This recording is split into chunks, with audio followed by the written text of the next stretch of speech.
ha soo kal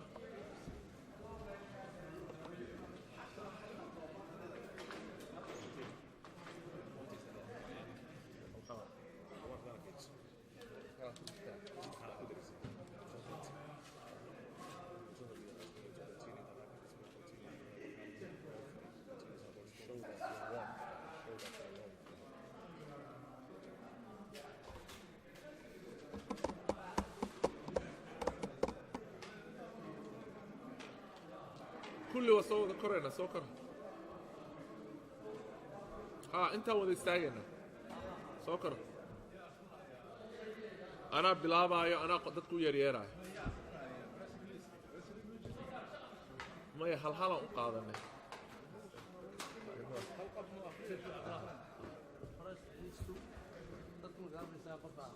miya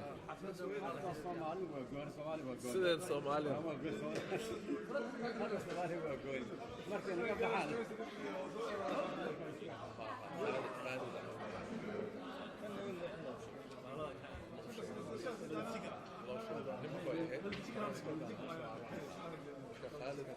soo korodhe soo korodhe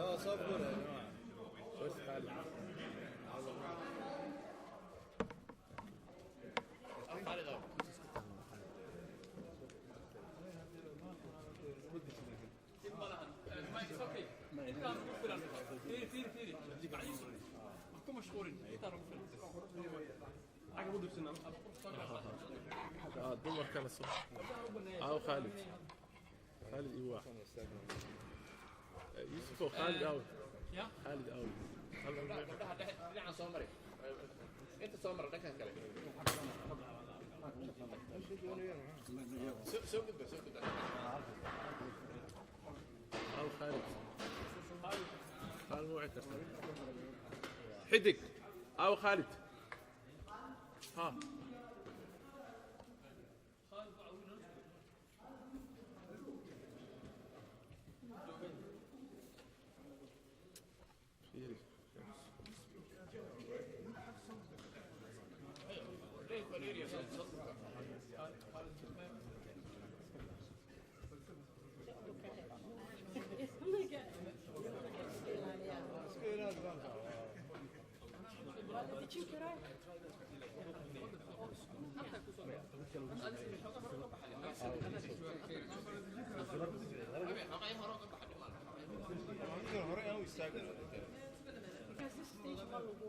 قصب معها هنا كدم بينه انت حتى سوي ستيك فاين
daawis qaybaha kale ka hormari isaga dib fadhiga marka saab doonto u kala hormari ani marka fiiri aniga xaggan ku istaagay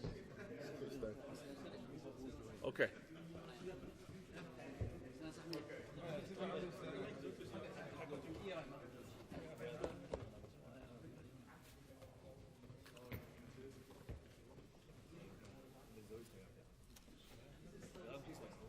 Okay, we're bilaabeynaa ya.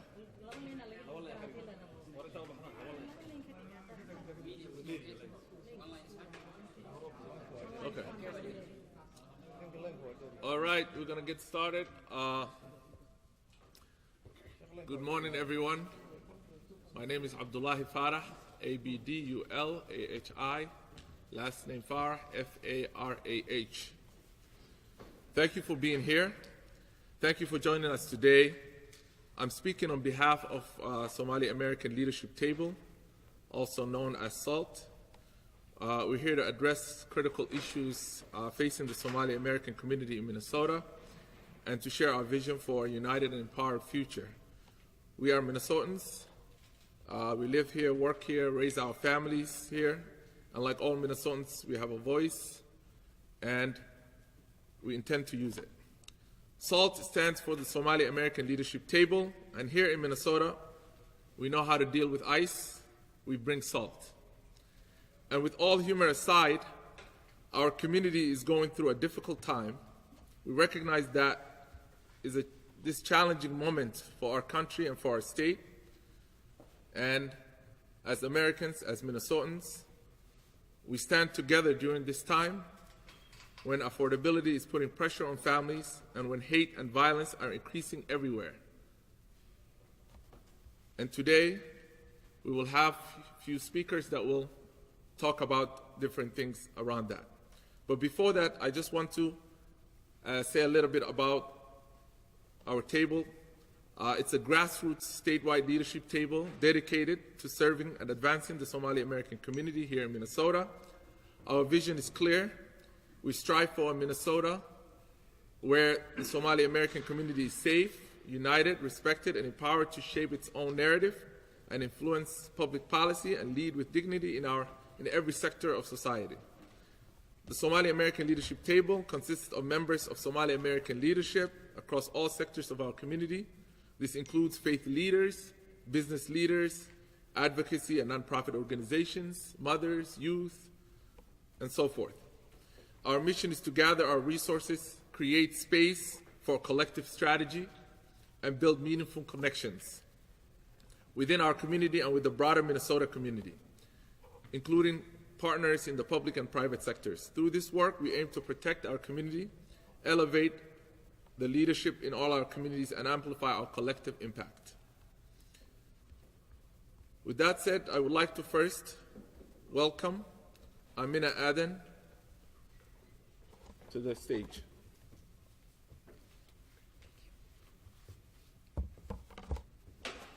Thank you. Hi, my name is Amina Aden. I'm a community organizer, a leader, and a mother. And I am here today to refuse to accept the hateful rhetoric that the President Trump has been spewing. I refuse to accept that it is normalized and that it is repeated online and in public. It is not okay, and it is harmful to many families today. The morning after the latest comment, I had to sit down with my family and have a conversation about what President Trump has said, calling us garbage.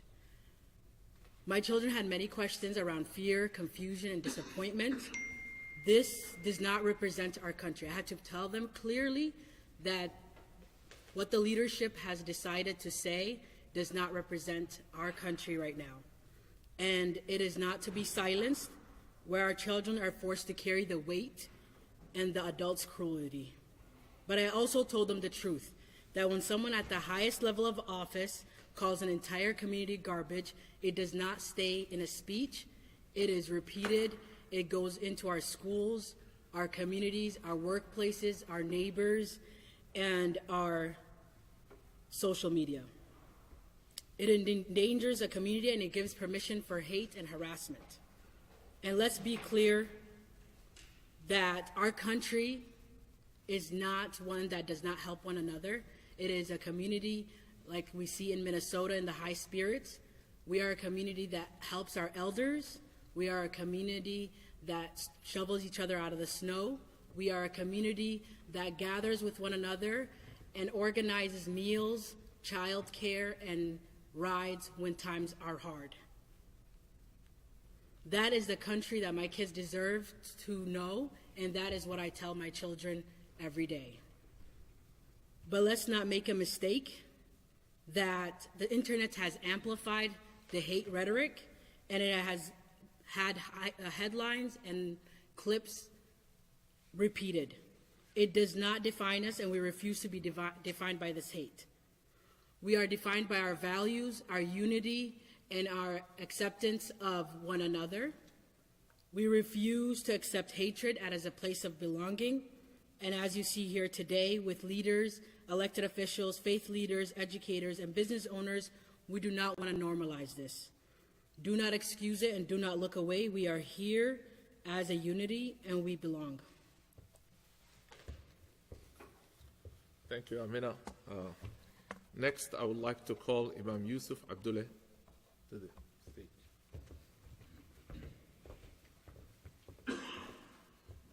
Assalamu alaikum, good morning. My name is Yusuf Abdullah, Yusuf, Y-U-S-U-F, Abdullah, A-B-D-U-L-L-E. I'm an imam and a community leader. And we're here today also to condemn the violence and hatred that is going across the world in the United States and elsewhere.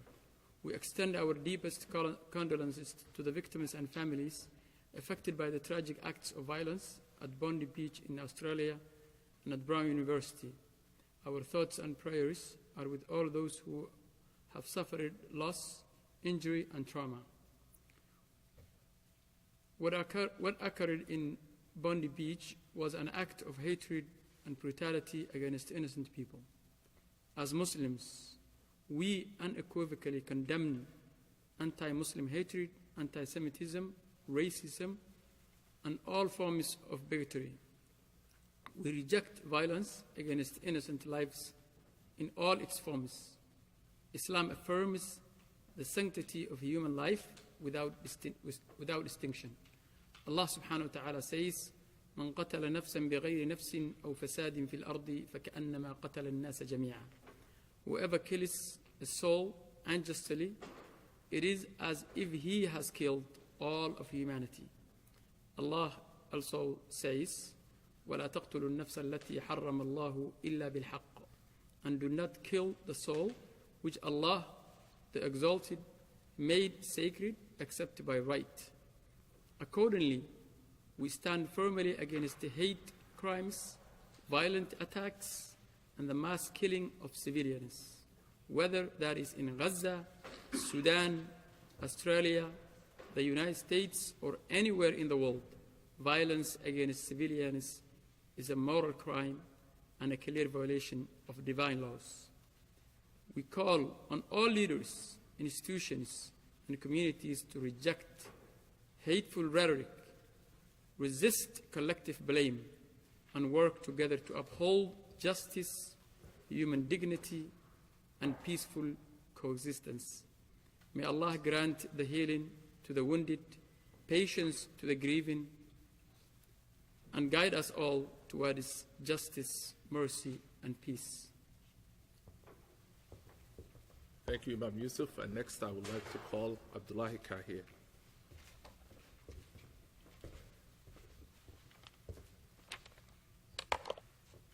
Good afternoon, everyone. My name is Abdullahi Kahir. I'm a community leader, parent, and public servant. We are deeply concerned about the economic consequences of racial profiling and ICE operations affecting Somali Minnesotans and other immigrant community, including U.S. citizens. When enforcement shifts from individual accountability to broad suspicion, trust erodes and safety declines. These actions also threaten Minnesota's economy. Immigrant-owned businesses, small family-run businesses, are anchors in our neighborhood and contributors to the tax base. When owners are afraid to open their doors, when workers stay home, and when customers avoid public spaces, the entire community suffers. We have already seen the damage in Brooklyn Park. A small business was left unattended after its owners were lured outside and detained, creating fear not only for the family, but for every small business owner watching and wondering whether they are next. Thank you. Thank you, Abdullah. And now I would like to call former Representative Hodan Hassan.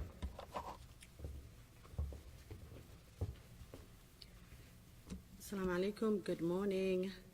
My name is Hodan Hassan, Hodan Hassan. I'm a former state representative that served in the legislature for 6 years in South Minneapolis, and I am happy to be standing here supporting these great leaders on an attempt to tell the world that our community is not garbage, our community is valuable. We want to be explicit. What is happening is not an isolated incident to the Somali community. ICE enforcement practices have harmed immigrant communities for years, especially our Latino brothers and sisters. And these harms ripple into the African American community through racial profiling, surveillance, and fear-based policing. We recognize and appreciate Minnesotans who have shown solidarity for the Somali community, who have stood with us again and again. Our commitment now is firm to strengthen relationships, show up consistently, and build a united front that no agency can intimidate one group at a time. Our message is simple. You are valued, you are not alone, and we are stronger together. We will not allow divide and conquer tactics, whether through public scapegoating or not, to break our shared power. Thank you. Thank you. And next I would like to call Yusuf Omar. Good morning, everyone. My name is Yusuf Omar. I'm a community organizer and part of SALT. We need to name what is happening in this country right now. This fear is distraction. While Americans struggle with groceries, prices, and gas, we are being pushed into politics of misdirection, designed to keep us divided and afraid. Instead of lowering costs, raising wages, and strengthening working families, billions of taxpayer dollars are being wasted on performative enforcement, detaining people who are citizens, harassing small business owners, and spreading fear instead of safety. This is not a leadership. It is fear being used to excuse economic failure. SALT is calling for action, not distraction. We are calling for solutions, not scapegoats.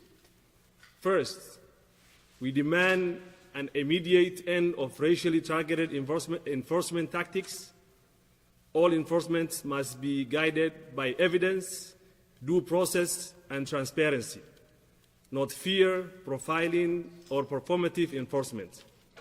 Second, we are calling for a fundamental shift in priorities away from fear-based politics and towards investment that actually help working families. That means lowering the cost of groceries and gas, protecting small businesses, funding schools and health care, and ensuring taxpayer dollar serve the public, not political stunts or giveaways to billionaires. Public money should solve public problems. Thirdly, to Minnesotans, you showed us your warmth. We're asking you to continue the rapid response, continue showing up calmly and lawfully, continue supporting small businesses, checking on neighbors, and sharing verified information. When fear is used to divide us, your presence restores safety, trust, and dignity. Minnesota has shown that community is stronger than intimidation, and we must keep that going. We will not be divided so others can profit. We choose dignity over destruction. Thank you.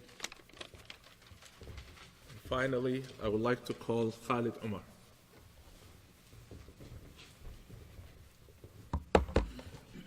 Good morning, everyone. My name is Khalid Umar, spelled as Khalid, and the last name is Omar, O-M-A-R. We thank the community members, Minnesotans, volunteers, neighbors, who have stood with us, especially those willing to speak up when it's uncomfortable. We want to thank our governor and our attorney general and state officials for their strong leadership to stand with the Somali community. And we also support the effort of our governor and also attorney general for supporting the efforts to strengthen the integrity of public programs. And if someone commits fraud, regardless of their race and religion, they should be held accountable. Trump targeting a whole community is racist and un-American. We also acknowledge public officials and civic partners who have chosen principle over politics and have reached out in good faith. Let us be clear. Our goal is not confrontation, but protection. Not division, but dignity. Not fear, but a Minnesota where civil liberties are applied equally to everyone. Thank you, and at this moment we are prepared for any questions by the press. I have a question. Thank you all for your time. I'm wondering if you could describe the kind of interactions people in the community have been facing with regards to ICE agents. How many people do you know are being stopped and questioned, asked for documents? How is this playing out? Where are you seeing problematic behavior by agents, and how widespread does this phenomenon appear to be? Yeah, so I'll have Abdullahi answer that question. But what we are seeing, it's very evident. You can see it on the media. We're seeing across our state. Not only are people are being targeted, but also we're seeing a rise on racially profiling U.S. citizens who are being racially profiled, who are being stopped and questioned about their documentation. We're seeing the harassment and the atrocities that ICE agents are, doing to people on the streets. You guys have seen it in Minneapolis. We're seeing it throughout the state. Which this is something that we see is extremely wrong. This is not how federal resources should be used. To target Americans is unacceptable and really un-American for what we're seeing on the leadership of our president and also the leadership of and ICE agents and federal officers who are roaming our streets. I want to also just talk about the impact that this has had on the community. We have community leaders here, many imams and many business owners and so forth. We're seeing, we've held emergency meetings and also talked to many community members, and what we're seeing is it's affecting, of course, we talked about businesses, but also it's affecting people coming to their hospital visits. It's affecting people going to the prayers. There are people who are American citizens who are choosing to stay home instead of just go to the grocery store because people have noticed there was ICE around and so forth. We're noticing people not being able to drop kids at school. So it's touching every facet of life, and not only for people who have different types of documentation, but mostly people of citizenship. And so places of gathering, places that used to be thriving and with people in coffee shops and all of it are empty right now when you go there. When you see that, and then on top of that, we also witnessed beautiful, beautiful scenes of neighbors who are going above and beyond in this really cold weather to come out and show their warmth of what neighborly really means here in Minnesota. We've seen that as well. And, as hard as it is, it also brought a lot of us together with our neighbors and so forth. But I think a lot of people, when even rapid responses, some of the people are choosing not to because they're worried that they might be targeted. And then the final thing I want to say is many of us had experiences of governments that would target people who might be in a different political ideology or whatever. And people who now wanted to be civically engaged are right now questioning, should I be civically engaged or else would I be targeted by ICE agents or federal agents? And so we are, as community leaders, we stand here together. We're standing with Minnesotans to say this is not what our democracy should look like. This is what Minnesota should not look like. And so the impact is more than we can describe, and the number is also, it's more than we can even count. Just one more thing. What I want to add is our community came from war, and our elders, especially our elders, I don't remember anything about the war, but our elders remember people with guns coming to their doors and people disappearing. And today what's happening in Minnesota is similar. So we are reigniting old trauma and re-traumatizing people who came from a war-torn country. That's why our elders, even though they're citizens, they're not coming out of the house. They're not getting groceries. They're not going around because they're afraid that if somebody comes to their door, that they will disappear and no one will ever find them. So I really want to emphasize the level of trauma that my community is under right now, especially our elders. They're re-experiencing old wounds because of ICE. Thank you. Yeah, I just want to say, my name is Abdirizak, Abdirizak, last name Diis. I just want to make clear that this is not about law enforcement or immigration policies that's being implemented. We know the vast majority of the Somali community here are here legally. Of 87% of them are U.S. citizens. And those who are here also, the asylum seekers, and the authorities are very well known to them. They attend court cases.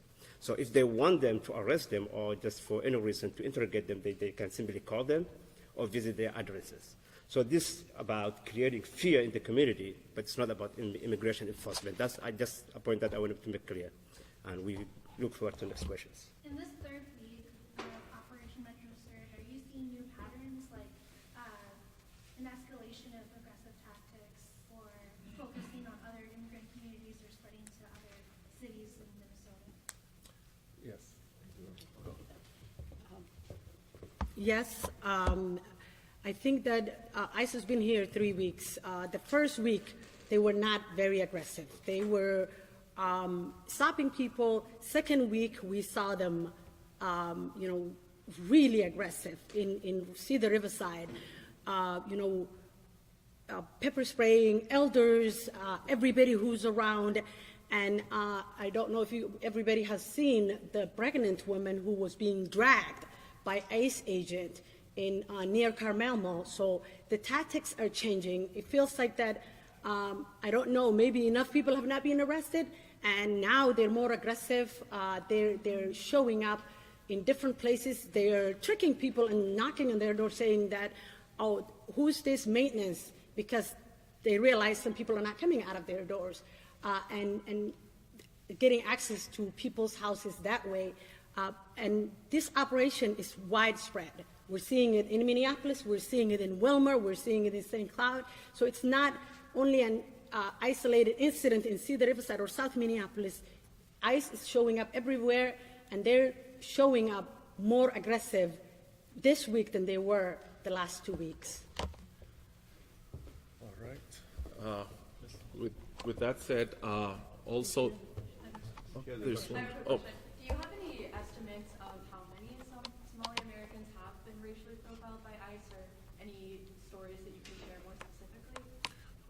not specific numbers right now, but there are a lot of stories, and there are more stories than we can even confirm, because it's the one thing that every single person is talking about in the community. And just to add to that, the answer of that question is, we held a meeting for the community, and was it 2 weeks ago? Yeah. About 2 weeks ago, and we basically, what we did for the first 1.5 hours is to tell us and to share and what was their experience with ICE. And that was very difficult. And for 1.5 hours, people were talking about a 17-year-old stopped by ICE, and while his father was waiting to pick him up from school. And he was there. The father was talking to us about that. It could be verified very easily.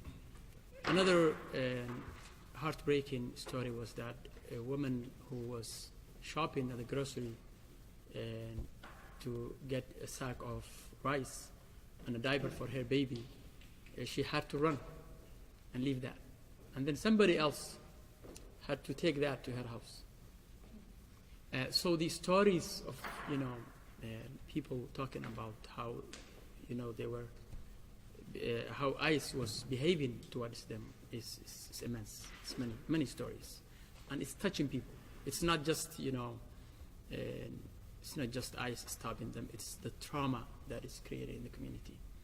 It's a personal tragedies that it's creating. So I think when the dust clears, a lot of that will come out. Thank you. I also have one question. So Minneapolis and St. Paul have sanctuary policies, and Governor Wolf has been mentioned a few times by DHS blaming him for allowing Operation Metro Surge. So what can elected officials in Minnesota do? What would you suggest them to do to help with the community? I think a lot of elected officials have been helping the community. I am very proud to say that my former colleagues in the House and in the Senate, in the DFL, all spoke against this. But what is right now, what is super important for our community is our businesses are struggling. Carmel Mall is empty. Our restaurants, no one is going in. So if somebody wants to help the community, I think supporting, because if our businesses all close, that has a ripple effect on the Minnesota economy, because these are all businesses that contribute to our tax revenue. So I really want to put out there, not only elected officials, but also average Minnesotans, go to the Somali Mall, go to Somali restaurant, eat Somali food, support the Somali community through this tough time. But our elected officials have done enough, and we hope that they will continue speaking against this. I know there is no session now, so there are no laws that they can create right now because no one is in session. The session doesn't start until February 17. But we're all thinking, we're looking at places like California and Illinois and state policies that they have put in place that are protecting their communities. But the biggest support that people need right now is moral support and economic support. Thank you. Looking ahead to 2026, can you talk a little bit about what initiatives SALT will be undertaking to address some of these issues? Again, looking not immediately to the future and towards next year. What are you planning to do inside your community and outward facing? So SALT, as we named, it's a Somali American Leadership Table, and this table includes all members of our community, whether they are in the political arena, whether they're in the healthcare arena, any arena. And so the role of SALT is bringing all of those resources, those human resources and people together to come up with strategies for our community. And right now, unfortunately, we're dealing with the rapid responses and things that are happening right now. but looking ahead, it's to bring our community together and actually align with other communities who are facing similar issues. And we know 2026 is an election year, and every election year the rhetoric goes up. And so we want to push back against these hateful rhetorics, but also bring our community together so that we continue to be engaged, we continue to have thriving businesses, we continue showing up as Minnesotans with other Minnesotans. And so our role is kind of bringing and convening our community together and aligning with other communities so that we are stronger together here in Minnesota. At a time when the Walz administration and members of the legislature are very focused on combating fraud, I'm wondering how you all have come to think about the steps that have been taken to date to audit some of these programs, to suspend payments. Are these having also an impact on a community that includes many people employed in this field? What do you make so far of these steps, and has it taken a toll on people's ability to make payroll or to keep businesses afloat? So we want to thank our state leadership for taking the necessary steps to strengthen the integrity of public resources and our public programs. We support that. But what is unacceptable and wrong is to frame a whole community is unacceptable, it's wrong, and we don't believe in collective punishment. So what we're seeing is that, Trump and his administration and the Republican Party, who is attacking the Somali Americans here in Minnesota. And what we want to say to that, if you want to address the integrity of public programs, focus on that. Don't attack the Somali community, because if someone commits, regardless if they're white, regardless of their race or whoever they are, if they commit fraud, they should be held accountable. And the necessary steps that our governor and the state leadership are taking is something that we honor and we support, because public programs are supporting the state of Minnesota, not an individual community. And if someone commits any wrongdoing, they should be held accountable. Well, I want to thank all the leaders that are here. I want to thank the press for being here, and we will continue showing up for each other as Minnesotans. Thank you so much.